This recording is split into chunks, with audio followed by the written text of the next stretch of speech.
नमस्कार माझ्या बालमित्रांनो, व्हर्च्युअल स्ट्रीम लॅब मध्ये आपले स्वागत आहे। तर आज आपण शिकणार आहोत इलेक्ट्रोमॅग्नेटिक क्रेन। तर इलेक्ट्रोमॅग्नेटिक क्रेन ही काय असते? तर नावामध्येच आहे, इलेक्ट्रो म्हणजे आपलं इलेक्ट्रॉनिक म्हणजे करंट आणि मॅग्नेट म्हणजे चुंबक। तर इलेक्ट्रॉन पासून आपण जे चुंबक बनवणार त्याला आपण बोलतो इलेक्ट्रोमॅग्नेट। ठीक आहे। तर आता आपण एखादी वायर घेतली, जर त्या वायर मधून आपण सप्लाय पास केला तर कोणत्याही वायर मधून जेव्हा सप्लाय पास होतो तर तेव्हा त्याच्या आजूबाजूला मॅग्नेटिक फील्ड तयार होते। अशा प्रकारे मॅग्नेटिक फील्ड तयार होते, परंतु ती तेवढी स्ट्रॉंग नसते जी नॉर्मल मॅग्नेट एवढी स्ट्रॉंग नसते। म्हणून आपण काय करणार आहे, त्याचं कॉइल मध्ये रूपांतर करून आपण एक इलेक्ट्रोमॅग्नेट बनवणार आहे। तर इलेक्ट्रोमॅग्नेट जास्त करून वापरला जातो ते भंगारवाल्यांकडे काय होते की भरपूर सारं असं स्टोरेज येतं।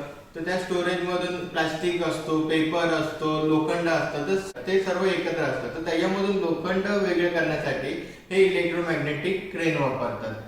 किंवा एखादी गाडी असेल, मोठी गाडी, ती मोठी गाडी उचलायची आपल्याला, तर ती मोठी गाडी वगैरे उचलण्यासाठी आपण काय करतो, इलेक्ट्रोमॅग्नेटिक क्रेनचा वापर करतो।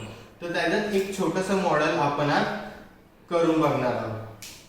तर इलेक्ट्रोमॅग्नेटिक क्रेनचं हे छोटं मॉडेल तुम्ही बघू शकता। यामध्ये बघा खालती चाके आहेत, एक बटन आहे, इथे पुढे एका खिळ्याला कॉपर वायर अशी पूर्णपणे गुंडाळली आहेत, म्हणजे त्याची कॉइल बनवली आहे जी धाग्याने बांधून ठेवलेली आहे। ठीक आहे। तर आता आपल्याला काय करायचं आहे, या कॉइलची एक वायर आपल्याला बटनला कनेक्ट करायची आहे।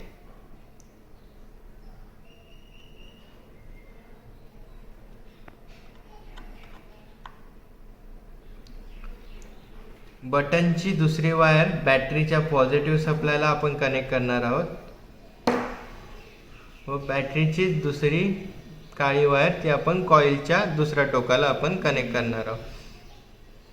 तर अशा प्रकारे आपलं हे इलेक्ट्रोमॅग्नेटिक क्रेन तयार झालं आहे आणि इथे बटन बंद आहे। तर तुम्ही बटन बंद असताना बघू शकता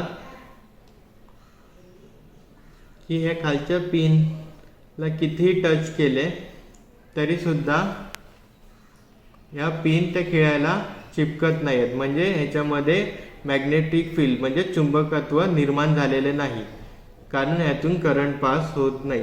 जेव्हा मी बटन ऑन करणार तर तेव्हा तुम्ही बघू शकता ही टाचणी कशी त्या खिळ्याला चिपकली आहे। ह्याचाच अर्थ की ह्या कॉइलमुळे त्या खिळ्यामध्ये चुंबकत्व निर्माण झाले आहे। आणि जसे मी पुन्हा बटन सोडणार, आपल्याला समजा आता इलेक्ट्रोमॅग्नेटिक क्रेन ही जी क्रेन आहे, तर या क्रेनचं काय काम आहे, तर एका ठिकाणाहून सामान घेऊन तिला वेगळं करण्यासाठी दुसऱ्या ठिकाणी मी नेलं आणि बटन बंद केलं। तर अशा प्रकारे आपण बघितलं की इलेक्ट्रोमॅग्नेटिक क्रेन काम कसे करते।